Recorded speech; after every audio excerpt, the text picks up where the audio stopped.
Magandang araw po sa inyong lahat at muli po, welcome po dito sa inyong paboritong programa. Dear Kuya E, ako nga pala si Emel. Lumaki ako sa isang normal na pamilya. Strikto, reliyoso, masaya. Ang buong pamilya. Maganda ang trabaho ng mama at papa. Masasabi mo isa akong bata na maayos na napalaki. Pero bata pa lang ako, alam kong iba na ang hilig ko. Mahilig akong mapag-isa, magbasa sa isang kwarto. Yun lang ang tanging hilig kong gawin. Noong bata ako, nerd kung tawagin ako. May kapatid akong babae. Dalawa lang kami at masasabi kong protective akong kuya. Lagi kaming magkasamang dalawa sa sobrang busy ng mama at papa. Kapag may sinalihan ng kapatid ko, ako ang unang kasama niya, nakasuporta, tulad ng sumali siya sa pagmodel. Kaya siguro namulat ako sa magarbo, maganda, na nakapustura ng mga babae. Parang naaliw ako na makita yung ayos nila hanggang sa ako yung nagsasuggest sa kapatid ko kung ano yung tamang damit niya na susuotin. Pero wala namang nag-question noon ng gender ko. Pero nagtataka din ako sa sarili ko.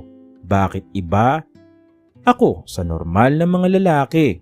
Nahilig mag-basketball, magtambay sa kanto. Hindi kailanman naging mahigpit ang parents ko pero hindi ko trip ang trip ng mga normal na batang lalaki. Dahil mismong classmate ko, mas gusto kong bumarkada sa babae pero alam ko noon sa sarili ko. Lalaki naman ako.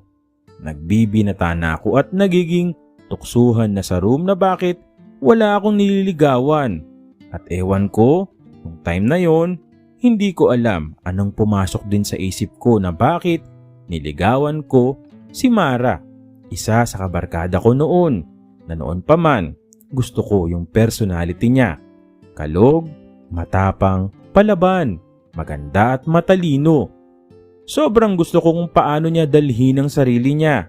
Kaya siguro nagustuhan ko siya noon.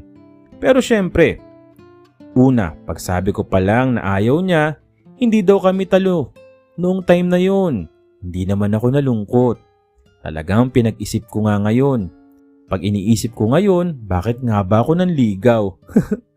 Hanggang sa nakagraduate kami high school. Until now, magkaibigan pa rin kami ng power pop. Yun ang tawag ko sa mga barkada ko pero iba-iba kami ng school na pinasukan ng college. Doon pala makikilala ko ang sarili ko.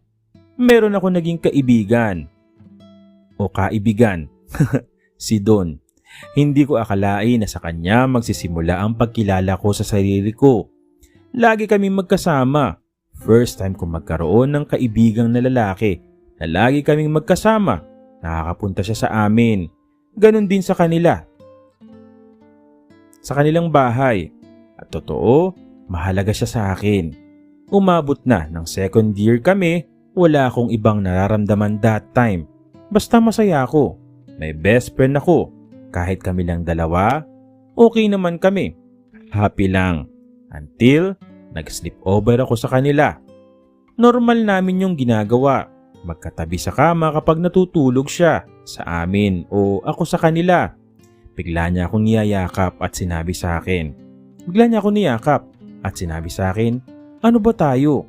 Alam mo, hindi ko alam pero kakaiba yung nararamdaman ko. Hindi ko maintindihan bakit ganun. Para ako na kuryente. Para kung gusto siyang halikan. That time, hindi ko alam. Wala naman ibang tanong sa akin sa sarili ko noong bata ako na ano ba talaga ako. Pero nung oras na yon, doon ko nalaman sa sarili ko na eto pala yun. Gusto ko ito. Ako talaga. Hindi ako makasagot kay Don. Para akong tanga. Tinulak siya at sinabi, anong trip mo? Nakita ko sa mukha niya na malungkot siya sa reaksyon ko. Hanggang natulog kami. Naging normal lang ang lahat kinabukasan nung umuwi na ako sa amin. Napanay ang isip sa nangyari sa maraming tanong sa isip ko. Normal na araw hanggang sa pagpasok ko. hindi siya pumasok sa school. Ilang araw yun. Hindi ko magawa na i-text siya. Hindi ko alam, natatakot ba ako na harapin yung mga tanong, pero umabot na ng 5 araw, sobrang lungkot ko dahil wala siya. Naglakas loob na akong pumunta sa kanila. Pinapasok ako ng tita. Nakatalikod siya, nag-usap kami at sinabi lang niya sa akin, "Makita ko na malungkot ka ba dahil wala ako. Nagkasakit pala talaga siya ng ilang araw, pero dahil doon, niyakap ko siya at sinabi ko na nararamdaman ko. Alam ko, hindi ko alam pero sobrang saya ng puso ko. Wala na akong pakialam, basta gusto kong sabihin lahat sa kanya. Hindi ko alam, pagmamahal na yun na matatawag, pero dahil lang sa gusto kong ihautang sa sarili ko, siguro kaya ibang pakiramdam ko. Sobrang saya. Akala mo na yun. Akala mo magiging kami, pero hindi." Akala ko din, pero hindi. Hindi naman naging kami after ng pag-uusap na yun. Kahit nga hindi ko talaga alam kung mahal ko siya or what. Magulo kami, siguro. Ang tangi lang alam namin, hindi namin kaya ang malayo sa isa't isa. Hindi kami normal na best friend. Hindi ganun magulo.